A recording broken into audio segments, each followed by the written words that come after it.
July 25, 1944.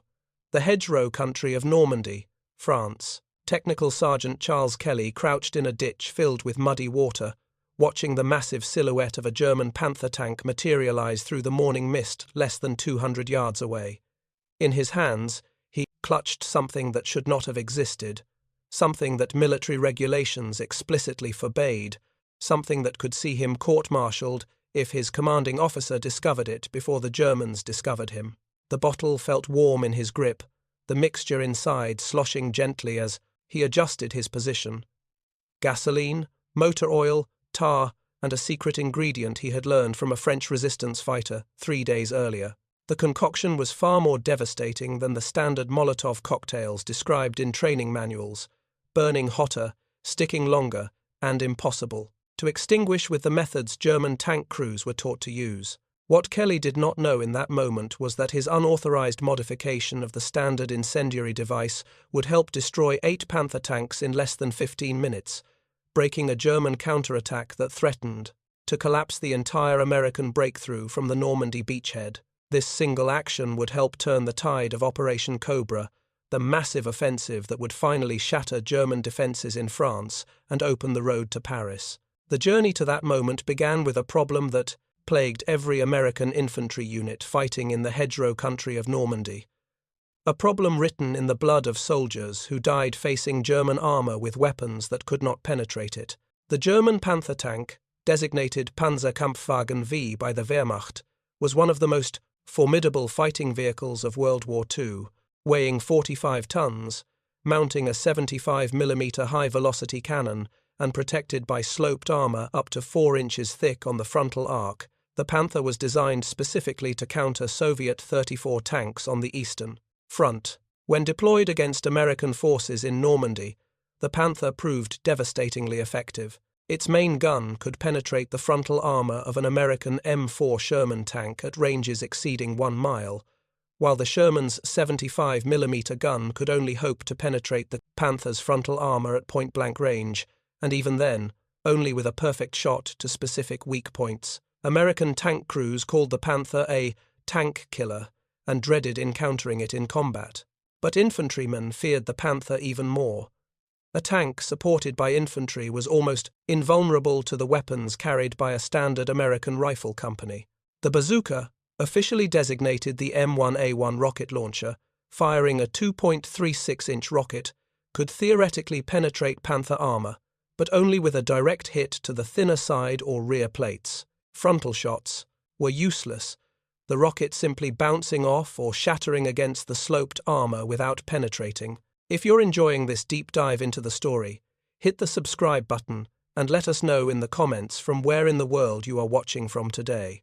The M9A1 rifle grenade offered slightly better penetration than standard ammunition, but required the rifleman to expose himself at dangerously close range to fire, and even a successful hit rarely knocked out a tank. The standard fragmentation grenade was completely ineffective against armor. Theoretically, American infantry doctrine called for tank destroyers or friendly armor to engage enemy tanks, but in the dense hedgerow country of Normandy, this support often arrived too late or could not navigate the narrow lanes to reach engaged infantry units. The tactical reality of hedgerow combat created specific problems that existing weapons simply could not solve. The bocage, as the French called this landscape, consisted of small agricultural fields, typically no more than 100 yards across, separated by massive earthen berms 4 to 6 feet high. These berms were topped with thick hedges of brambles, roots, and trees that had been growing for centuries, creating walls so dense that tanks could not push through them. Each field was effectively a separate compartment, with limited visibility to adjacent fields and almost no long-range observation. Roads were sunken lanes, worn down by centuries of use, creating natural trenches with the hedgerows rising on both sides. This terrain was a defender's paradise and an attacker's nightmare. German forces used the hedgerows masterfully, positioning machine guns, mortars, and anti-tank weapons to cover the few gaps between fields. A single, well-positioned machine gun could pin down an entire American company, forcing them to attack frontally across open fields under withering fire. Tanks attempting to support infantry were channeled into the sunken lanes, where they became vulnerable to ambush from concealed anti-tank guns or Panzerfaust teams firing from point-blank range. The hedgerows themselves provided overhead concealment, making German positions nearly invisible to American artillery observers and fighter-bomber pilots. When German armor appeared in this terrain, the situation became critical. A Panther, positioned at the end of a hedgerow-lined lane, could engage American forces from several hundred yards, while remaining nearly immune to return fire. Its thick frontal armor and the narrow field of fire created by the hedgerows meant that flanking maneuvers were extremely difficult. Infantry caught in the open when a Panther appeared had few options beyond taking cover and praying that tank destroyers or artillery could be brought up quickly enough to engage the threat. Charles Kelly understood this problem intimately. Born in Pittsburgh, Pennsylvania, on September 12, 1922, he had enlisted in the Army in January 1942, just weeks after Pearl Harbor. His pre-war experience as a mechanic in his father's automobile repair shop had given him hands-on knowledge of engines, fuel systems, and the chemical properties of petroleum products. This practical understanding would prove crucial in Normandy. Kelly had volunteered for the infantry, specifically requesting assignment to a rifle company rather than a support unit. He wanted to be where the fighting was hardest, where his skills and courage could make the greatest difference. After completing basic training at Fort Benning, Georgia, he was assigned to Company A, 1st Battalion, 8th Infantry Regiment, 4th Infantry Division. The 4th Infantry Division was one of the Army's most experienced formations, having landed on Utah Beach on D-Day and fought continuously through the Normandy campaign. By late July 1944, the division was positioned on the western flank of the Allied lodgment, preparing for Operation Cobra, the massive breakout offensive designed to shatter German defences and begin the liberation of France. Kelly had been promoted to technical sergeant by July 1944, leading a rifle squad of 12 men. His mechanical aptitude and aggressive leadership had earned him the respect of his soldiers and the attention of his company commander. But he had also earned a reputation for bending regulations when he believed the situation demanded it, a trait that would prove both valuable and controversial in the coming days. The problem with German armor in the hedgerows had been gnawing at Kelly since his first encounter with a Panther tank 3 weeks earlier. His squad had been advancing through a narrow lane when a Panther appeared at the far end, perhaps 300 yards distant. The German tank commander had opened fire immediately, the 75mm gun crashing out with a sound like the world splitting open. The first shell missed, passing overhead with a sound like tearing canvas, before exploding in the hedgerow behind them. Kelly and his men had thrown themselves into the ditches lining the lane, pressing their bodies into the mud as the Panther fired again. The second shell struck closer, the concussion hammering their bodies even though the shrapnel passed overhead. The tank began advancing down the lane toward them, firing methodically every 30 seconds. Kelly had grabbed the squad's bazooka and attempted a shot, knowing it was futile but unable to simply hide while the monster approached. He had fired from a range of about 200 yards, aiming at the frontal glacis plate. The rocket had struck dead center, the shaped charge warhead detonating with a bright flash. When the smoke cleared, the Panther continued advancing, completely undamaged. The rocket had failed to penetrate. The squad had been saved only by the arrival of a tank destroyer, an M10 mounting a 3-inch gun, which had engaged the Panther from a concealed position in an adjacent field. Even the tank destroyer's more powerful gun had required 3 hits to finally penetrate the Panther's armor and set it ablaze. By then, Kelly's squad had lost 2 men killed and 3 wounded by the Panther's machine gun fire and high-explosive shells. That encounter had convinced Kelly that standard infantry anti-tank weapons were inadequate. The bazooka was theoretically effective but practically useless against frontal armor. Rifle grenades required suicidal exposure. Standard Molotov cocktails, improvised gasoline bombs, were mentioned in training manuals as last resort weapons, but Kelly had never seen one actually knock out a tank. The problem consumed his thinking during the rare moments when the company was pulled back from the line for rest and resupply. There had to be a better way to fight German armor when tank destroyers were not available. The solution came from an unexpected source. On July 22nd, Kelly's company had been positioned near the village of Saint-Lô, holding defensive positions while other units prepared for the coming offensive. A group of French resistance fighters had made contact with the company commander, offering intelligence on German positions and requesting weapons and ammunition. Kelly had been detailed to serve as the liaison, helping distribute supplies and debrief the French fighters on enemy activity. One of the resistance members, a wiry man in his 50s who gave his name only as Marcel, had taken particular interest in Kelly's questions about fighting German tanks. Marcel had fought in the French army in 1940, had been captured and escaped, and had spent the past 4 years conducting sabotage operations against German occupation forces. He had destroyed more than 20 German vehicles using improvised incendiary devices. Marcel explained that standard Molotov cocktails, simple bottles filled with gasoline, were marginally effective against tanks because the gasoline burned quickly and ran off the tank's armor without generating sufficient heat to penetrate the crew compartment or ignite internal fuel supplies. But with the right additives, the mixture could be transformed into something far more destructive.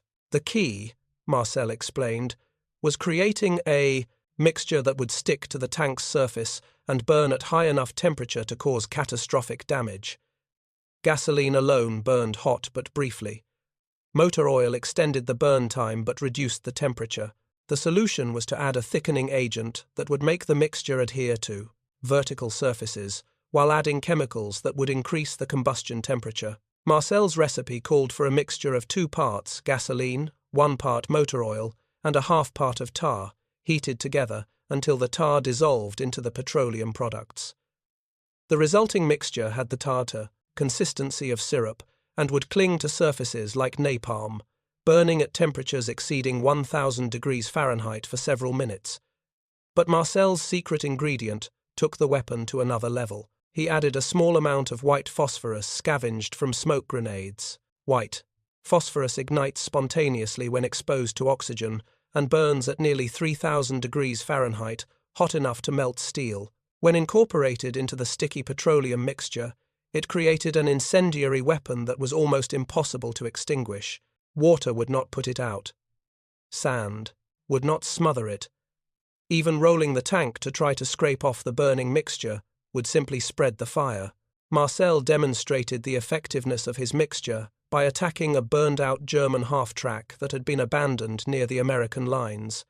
He filled a wine bottle with the mixture, stuffed a rag into the neck as a fuse, lit the rag, and threw the bottle from about 30 yards. The bottle shattered against the half-track's engine compartment, and the mixture ignited with a brilliant white flash. Within seconds, flames were shooting 15 feet into the air.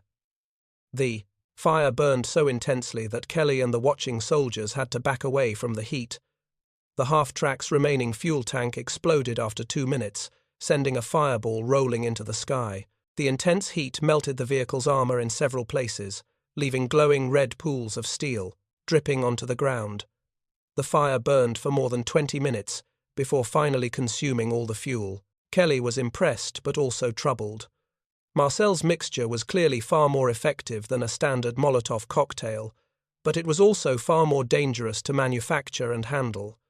The white phosphorus was particularly hazardous. If exposed to air prematurely, it would ignite, potentially causing horrific burns to whoever was mixing the batch. The heating process required to dissolve the tar also created risks, as petroleum vapor could easily ignite if exposed to an open flame. But Kelly could not ignore the potential tactical value. If his squad faced another Panther in a situation where no friendly armor was available, this modified Molotov cocktail might be their only chance of survival. He asked Marcel to teach him the exact recipe and the safest method of preparation. Marcel spent 2 hours explaining the process, emphasizing the safety precautions required at each step. The tar and motor oil had to be heated first, away from any open flames, using residual heat from an engine or a closed metal container warmed by hot water. Only after the tar had fully dissolved should the gasoline be added, and this had to be done slowly while stirring constantly to prevent localized overheating that might cause ignition. The white phosphorus, extracted carefully from smoke grenades with the pins still in place, should be added last, in small pieces no larger than a pea, and the container sealed immediately. The completed mixture needed to be stored in glass bottles with tight-fitting caps or corks, never in metal containers that might react with the phosphorus. The bottles should be kept cool and away from any source of ignition. The fuse, typically a cloth rag or strip of canvas soaked in gasoline, should not be inserted until immediately before use. Kelly committed the recipe and procedures to memory, knowing that he could never write it down. The creation and use of such weapons existed in a grey area of military regulations. Officially, soldiers were not supposed to manufacture their own munitions.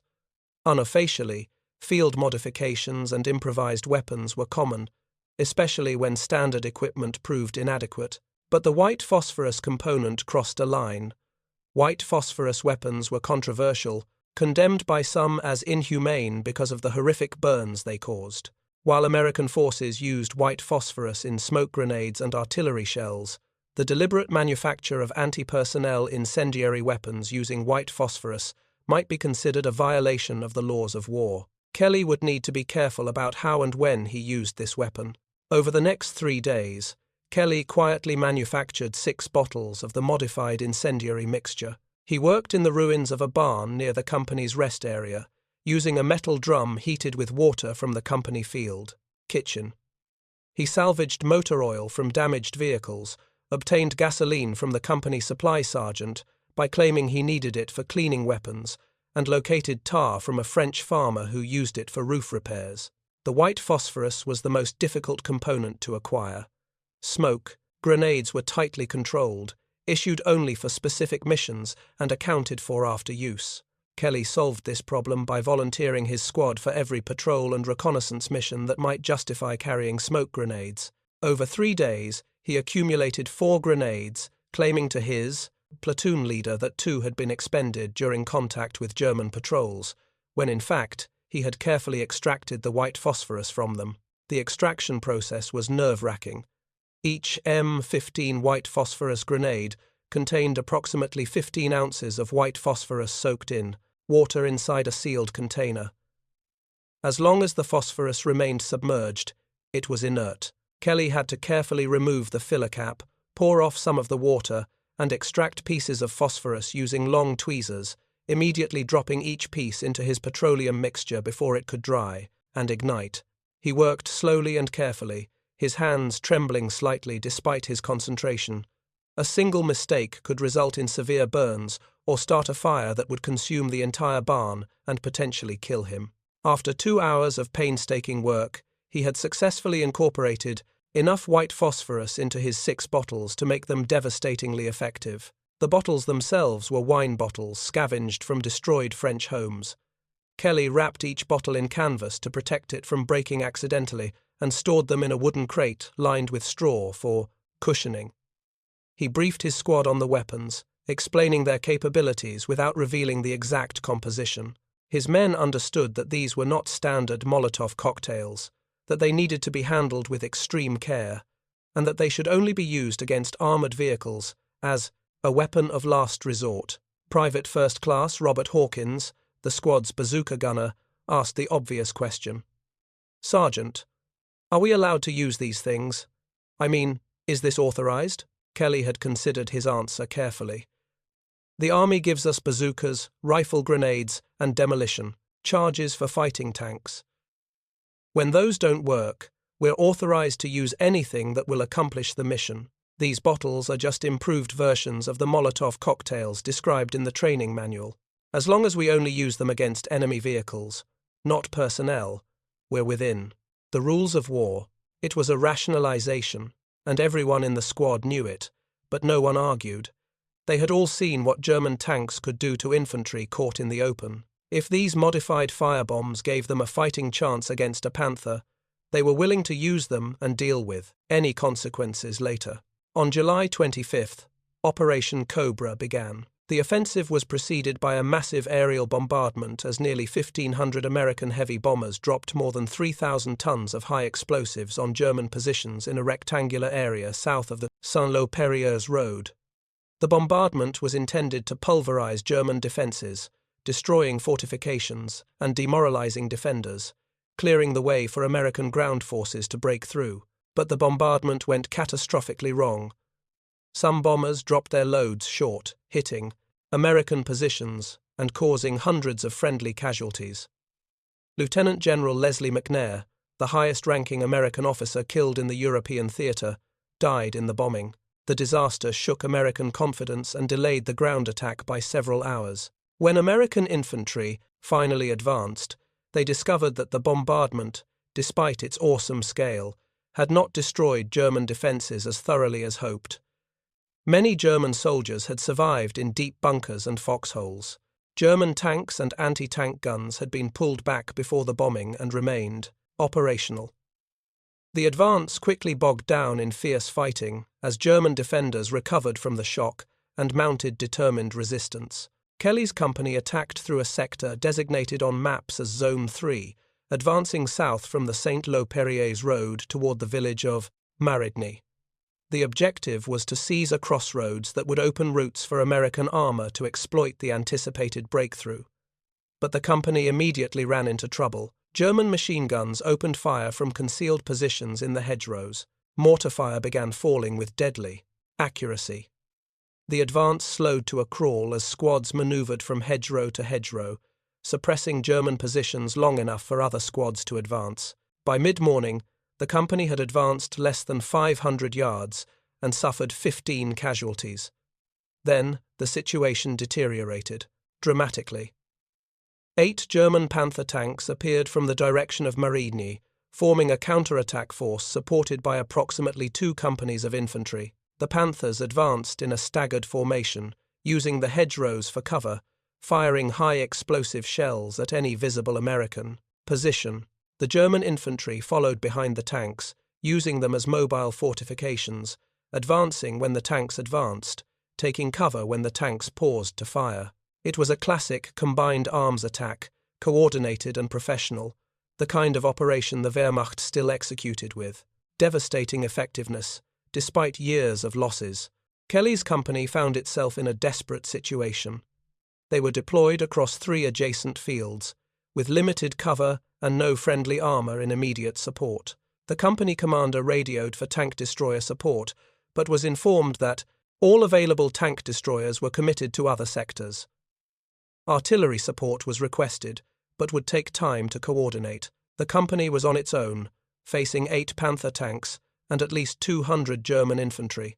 The company commander, Captain James Norton, made the only decision he could. He ordered the company to establish hasty defensive positions and attempt to delay the German counterattack long enough for reinforcements to arrive. Bazookas were distributed to multiple squads to increase the chances of getting a lucky hit on a Panther's vulnerable side or rear armor. Machine guns were positioned to cover the likely avenues of approach. The men dug frantically, trying to excavate fighting positions in the few minutes before the Panthers came into effective range. Kelly's squad was positioned in the northernmost field, directly in the path of 3 advancing Panthers. His foxhole was on the eastern side of the field, near a gap in the hedgerow that led to a sunken lane. Through this gap, he could see one of the Panthers advancing down the lane, perhaps 200 yards distant and closing steadily. The tank's commander was visible in the open hatch, scanning for targets. Kelly made a split-second decision that would define the next 15 minutes of combat. He grabbed 2 of his modified firebombs from the crate where they had been stored, checked that the cloth fuses were in place, and moved toward the gap in the hedgerow. Private Hawkins saw what Kelly was doing and called out, "Sergeant, that's suicide range. Wait for it to get closer to our bazookas." But Kelly was already moving, crouching low as he ran toward the gap. He understood what Hawkins did not. If they waited for the Panthers to get close enough for bazooka shots, the tanks would be able to engage the entire company with devastating effect. Their high explosive shells and machine gun fire would tear through the American positions, inflicting catastrophic casualties before the defenders could mount effective resistance. The only chance was to disrupt the attack, before it fully developed, to knock out the lead tanks quickly, and create confusion in the German formation. Kelly reached the gap in the hedgerow and peered through carefully. The Panther was now about 150 yards away, still advancing steadily down the sunken lane.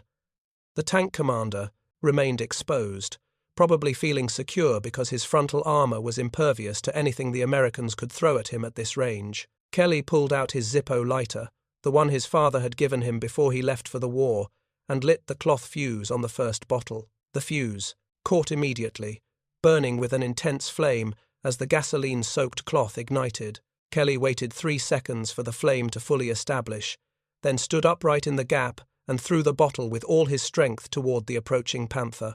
The throw was perfect. Years of playing baseball in Pittsburgh had given Kelly a strong, accurate arm.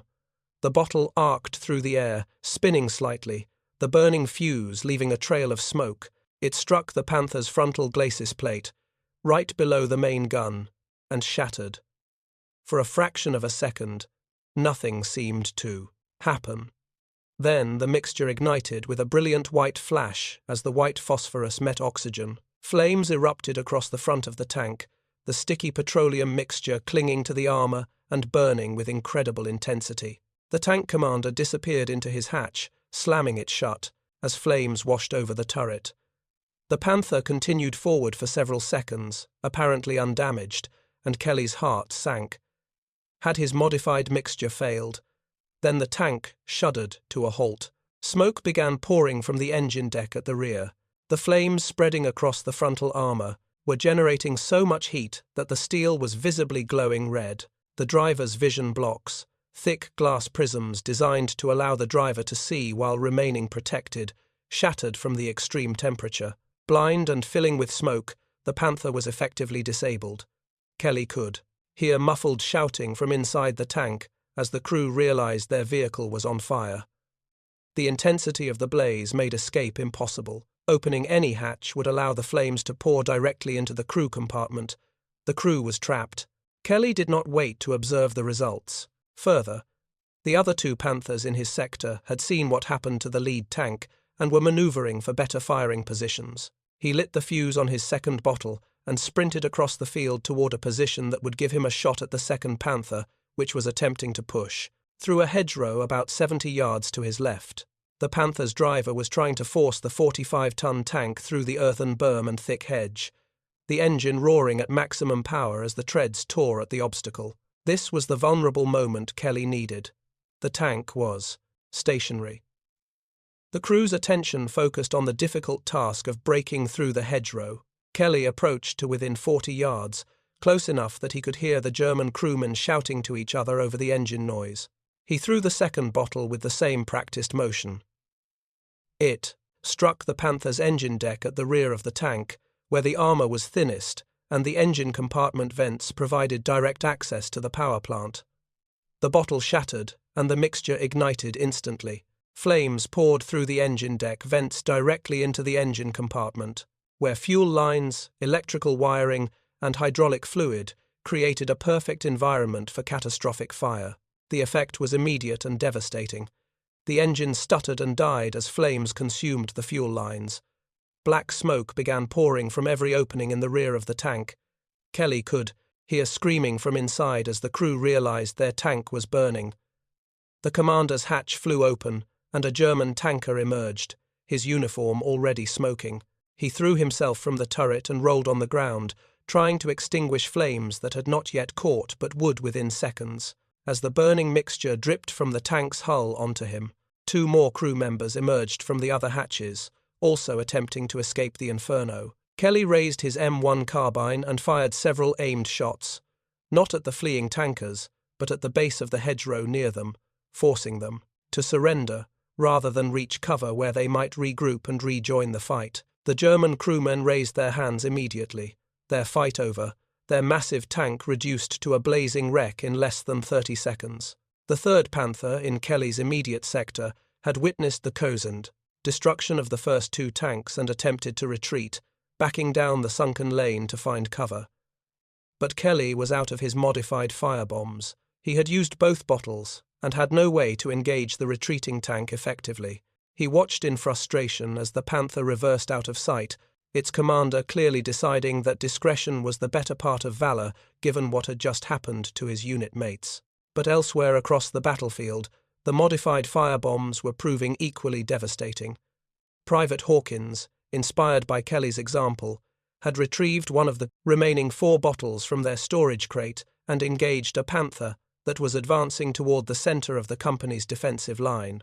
His throw was not as accurate as Kelly's, the bottle striking the tank's turret side rather than the vulnerable engine deck, but the mixture was effective. Nonetheless, flames spread across the turret, covering the commander's hatch and the gunner's sight. The Panther continued forward blindly, its crew unable to see and unwilling to open hatches while fire blazed outside. The tank crashed into a hedgerow and became stuck, its treads churning, uselessly as the driver tried to back out. The fire intensified, fed by the wind created by the spinning treads. Within 2 minutes, smoke was pouring from every opening in the tank, and the crew began evacuating, emerging into American rifle fire with their hands raised. Corporal James Mitchell, from 2nd Squad, had grabbed 2 of the bottles when the German attack began, positioning himself near a gap in the hedgerow where he anticipated Panthers might try to break through. His tactical judgment proved correct when 2 Panthers approached his position from the south, advancing side by side with perhaps 30 yards separating them. Mitchell waited until both tanks were committed to the narrow lane, unable to maneuver freely, then engaged the lead tank with his first bottle. The throw struck the Panther's left track assembly, and the burning mixture spread across the road wheels and drive sprocket. The intense heat caused the track to expand and then snap, immobilizing the tank instantly. The second Panther, unable to push past its disabled companion in the narrow lane, attempted to reverse. Mitchell pursued on foot, showing remarkable courage as he closed to within 30 yards, while the Panther's machine guns searched for him. His second throw struck the rear deck of the reversing tank perfectly, and flames immediately engulfed the engine compartment. Within 5 minutes of Kelly's initial attack, 6 of the 8 Panthers were destroyed or disabled, burning furiously with their thick, black smoke columns visible for miles. The German infantry, suddenly deprived of their armored support and witnessing the horrifying destruction of supposedly invincible tanks, lost their cohesion. Some units attempted to continue the attack, but without tank support, they were vulnerable to American rifle and machine gun fire. Other German units began falling back toward Marigny, unwilling to press an attack that had clearly failed. The 2 surviving Panthers retreated rapidly, their commanders apparently deciding that continuing the engagement against an enemy who had demonstrated such effective anti-tank capabilities was suicidal. One of these tanks, identified later by its tactical number, was the same Panther that had retreated from Kelly's sector. The other was a tank that had been held in reserve and never committed to the attack after its commander observed the fate of the lead tanks. Captain Norton, watching the engagement from his command post, could barely comprehend what had just happened. 8 Panther tanks, each one worth several Sherman tanks in combat value, had been destroyed or disabled in less than 15 minutes by infantry armed with improvised incendiary weapons. The German counterattack, which should have rolled over the company's hasty defensive positions and potentially threatened the entire American offensive, had been stopped cold. Norton immediately radioed battalion headquarters to report the engagement, emphasizing the effectiveness of the modified Molotov cocktails and requesting permission to manufacture more. The battalion commander, Lieutenant Colonel Robert Hayes, responded within minutes with orders for Kelly to report to battalion headquarters immediately to brief the regimental commander on his weapon and its manufacturing process. Kelly arrived at the battalion command post 45 minutes later, his uniform still stained with mud and cordite, his hands bearing minor burns from handling the firebombs. He found Colonel Hayes with Brigadier General Raymond Barton, the 4th Infantry Division's Assistant Division Commander, who had come forward to observe the progress of Operation Cobra and had heard reports of the tank engagement. General Barton was a hard-bitten veteran of World War I who had little patience for excuses or bureaucratic delays. He listened intently as Kelly explained the composition of his modified incendiary mixture, the manufacturing process, and the tactical employment that had proven so effective. When Kelly mentioned the white phosphorus component, Barton's expression darkened slightly. "Sergeant, you understand that. Manufacturing munitions without authorization is a serious violation of regulations." Kelly stood at attention. "Yes, sir. I believed the tactical situation required weapons that our standard equipment could not provide. I take full responsibility for the decision." Barton was silent for a moment, considering. The use of white phosphorus in improvised weapons was controversial, potentially crossing lines that the army preferred not to acknowledge publicly. But the results were undeniable. 6 Panthers destroyed with 0 American casualties from the anti-tank engagement itself was an extraordinary achievement. "Sergeant Kelly, I'm making a command decision here. What you did was technically against regulations, but it was also tactically brilliant and potentially saved dozens of American lives. I'm authorizing the manufacture of these weapons at battalion level, under controlled conditions with proper safety protocols. You'll supervise the manufacturing and train selected personnel in their use. Consider this an official sanction for what was previously an improvised solution." Kelly felt relief wash over him. He had been prepared to face court-martial if necessary, believing that saving his squad and company was worth the risk to his career. Instead, he was being asked to expand the program. Over the next 3 days, Kelly supervised the manufacture of more than 200 bottles of the modified incendiary mixture. Working with the battalion's ordnance section, he established safety protocols that minimized risks during production. The work was conducted in a secure area away from ammunition storage and fuel dumps. Only trained personnel were allowed to participate. Each bottle was carefully inspected, labeled, and stored under controlled conditions. The completed weapons were distributed to rifle companies throughout the regiment, with priority given to units most likely to encounter German armor. Kelly personally briefed more than 40 squad leaders and platoon sergeants on the proper use of the weapons, emphasizing safety precautions and tactical employment. He stressed that these were weapons of last resort, to be used only when standard anti-tank weapons were unavailable or ineffective. The modified firebombs saw extensive use during the remainder of Operation Cobra and the subsequent breakout from Normandy.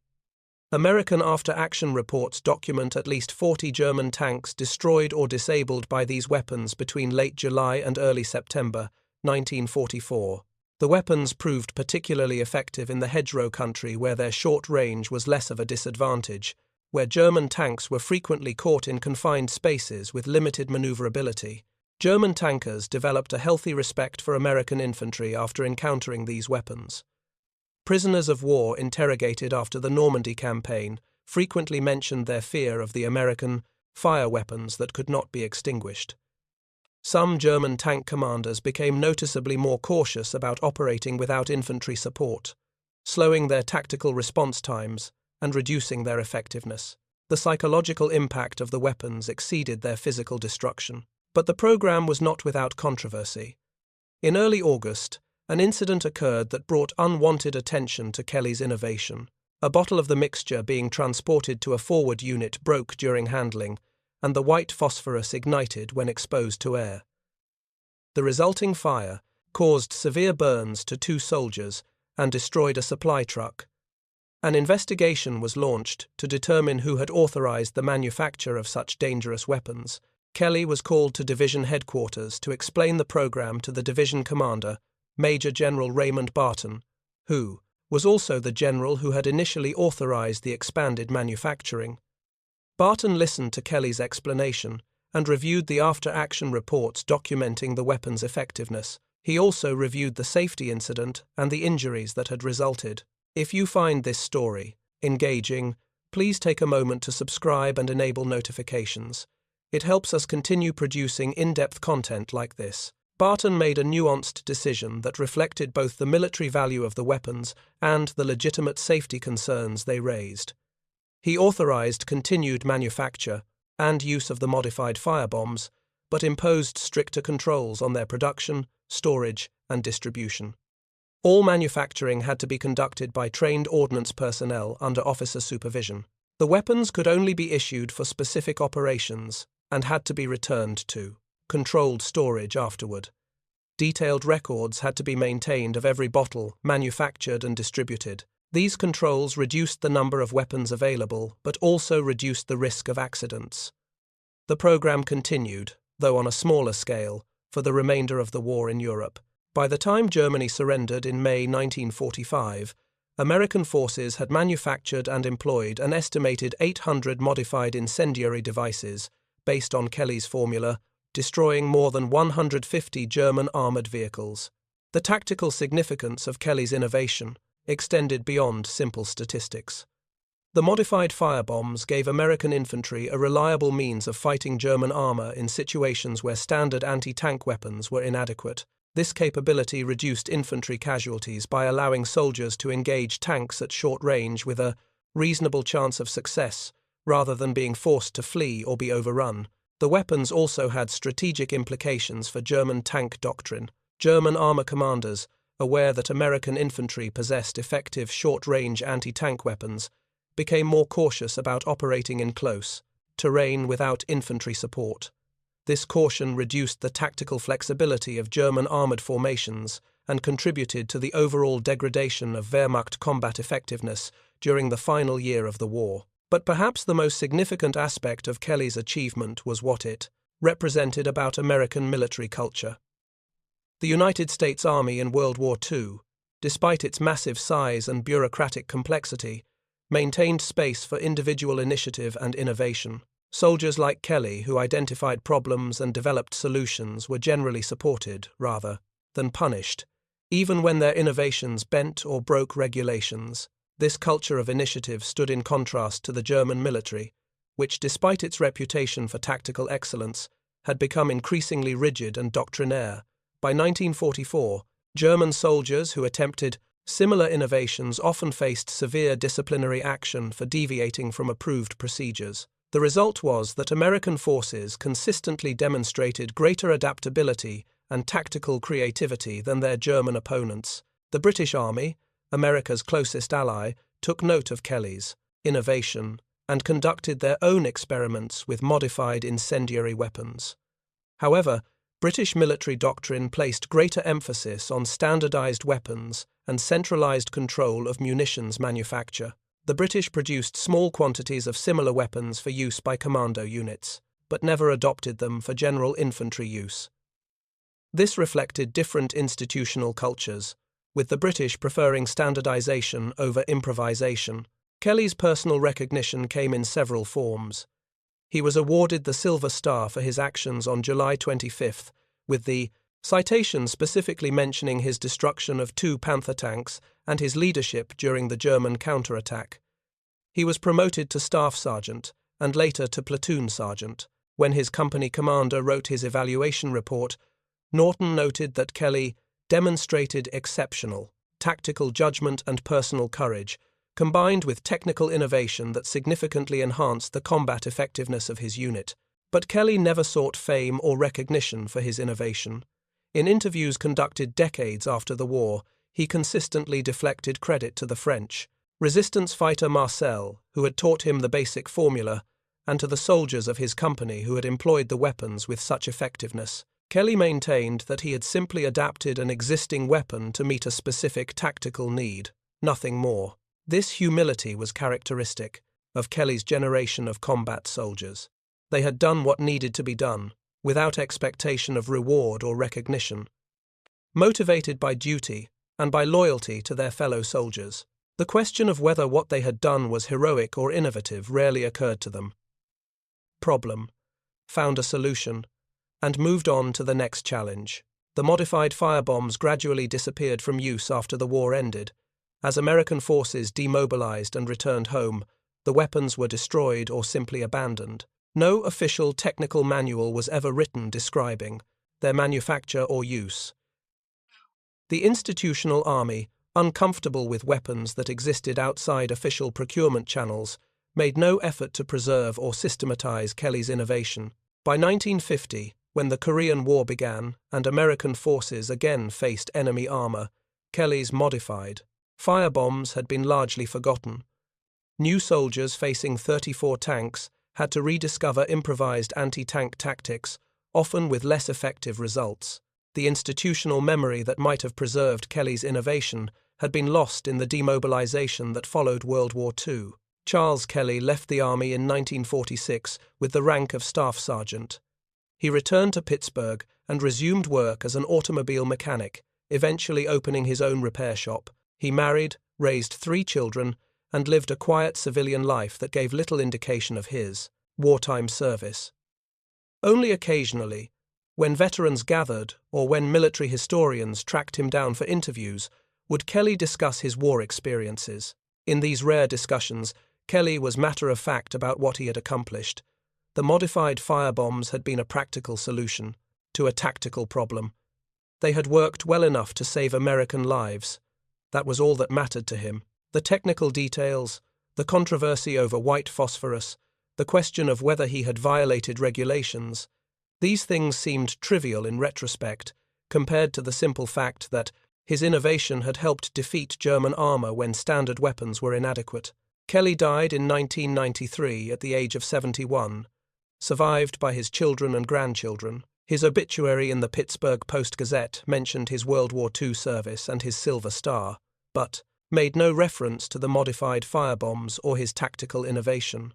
Most of his neighbors and customers had no idea that the quiet mechanic who had fixed their cars for decades had once helped defeat 8 German Panther tanks in 15 minutes using improvised weapons of his own design.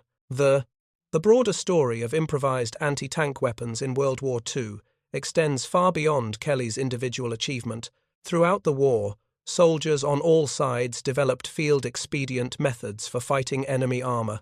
The Finnish army during the Winter War against the Soviet Union had pioneered the use of gasoline-filled bottles against Soviet tanks, weapons that Finnish soldiers called Molotov cocktails, in sardonic reference to Soviet Foreign Minister Vyacheslav Molotov. The Red Army itself made extensive use of improvised incendiary devices during the desperate defense of Moscow in 1941 and Stalingrad in 1942, when Soviet soldiers often lacked sufficient anti-tank guns and had to fight German panzers at point-blank range with whatever weapons they could manufacture. German soldiers fighting on the Eastern Front developed their own variations, using improvised charges and incendiary devices to supplement scarce Panzerfaust anti-tank rockets. But Kelly's innovation was distinctive in several ways. First, his modified mixture was significantly more effective than standard Molotov cocktails, burning hotter and longer because of the tar and white phosphorus additives.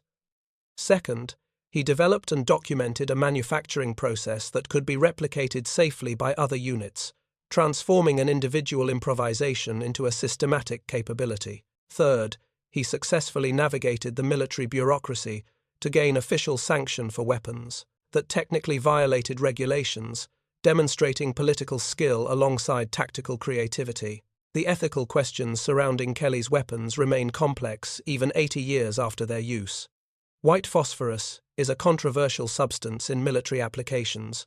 While not banned by international law, its use against personnel is considered inhumane by many because of the horrific burns it causes. Kelly's weapons were designed to destroy tanks, not kill personnel, but the effect on German tank crews caught inside burning vehicles was undoubtedly terrible. Kelly himself struggled with these questions in his later years.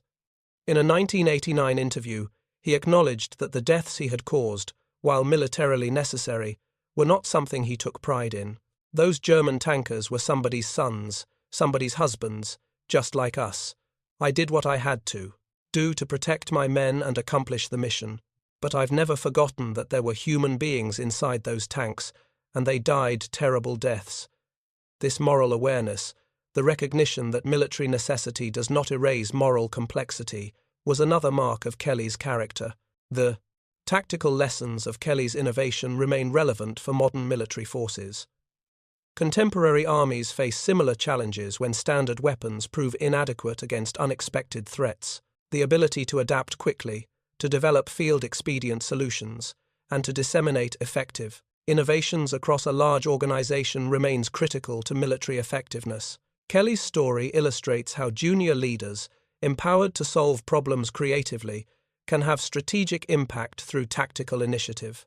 Modern militaries struggle to balance the benefits of standardization against the need for tactical flexibility and innovation. Standardized weapons and procedures are essential for large-scale operations, ensuring that forces can operate together effectively and that logistics systems can provide appropriate support. But over-standardization can stifle the initiative and creativity that soldiers like Kelly demonstrated. The most effective military organizations find ways to encourage innovation while maintaining necessary standards. They create systems for rapidly evaluating field modifications and innovations, determining which ones should be adopted more widely and which should be discouraged. They protect soldiers who develop effective innovations from punishment, even when those innovations technically violate regulations, while still maintaining discipline and safety standards.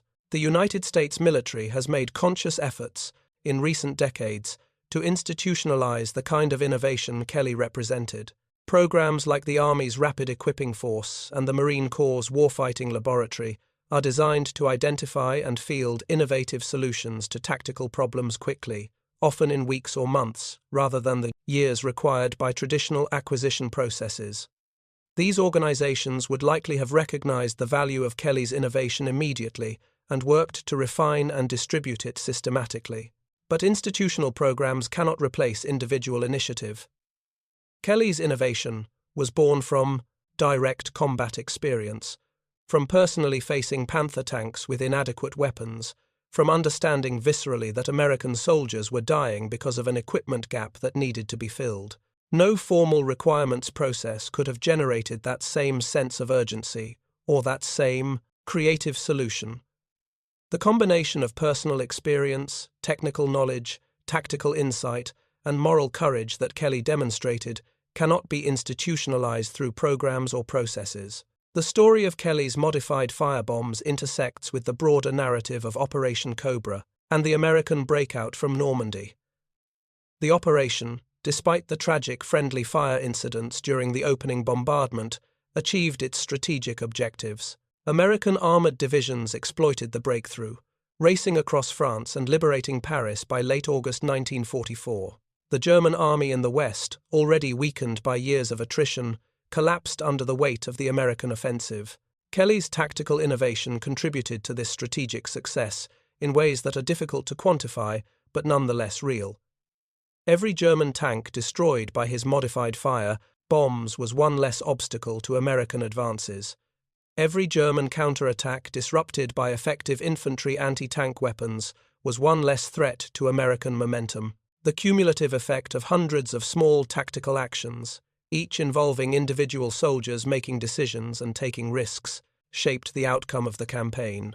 The human cost of these actions should not be forgotten. The German soldiers who died in burning Panther tanks suffered terribly, trapped in steel coffins filled with fire and smoke. Their deaths, while militarily necessary from the American perspective, were tragedies for their families and for the human community. War extracts terrible prices from all who participate, victor and vanquished alike. Kelly understood this and carried the weight of it for the rest of his life.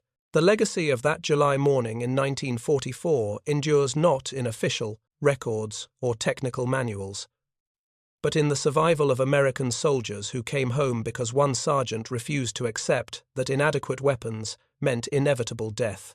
Kelly's modified firebombs existed for mere months, destroyed 8 Panther tanks in minutes, and disappeared into history. But they represent something timeless, the power of individual initiative to change outcomes when institutions fail to provide solutions. In the end, wars are won, not by the largest armies or the best equipment, but by soldiers who solve problems rather than wait for permission.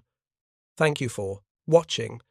For more detailed historical breakdowns, check out the other videos on your screen now, and don't forget to subscribe.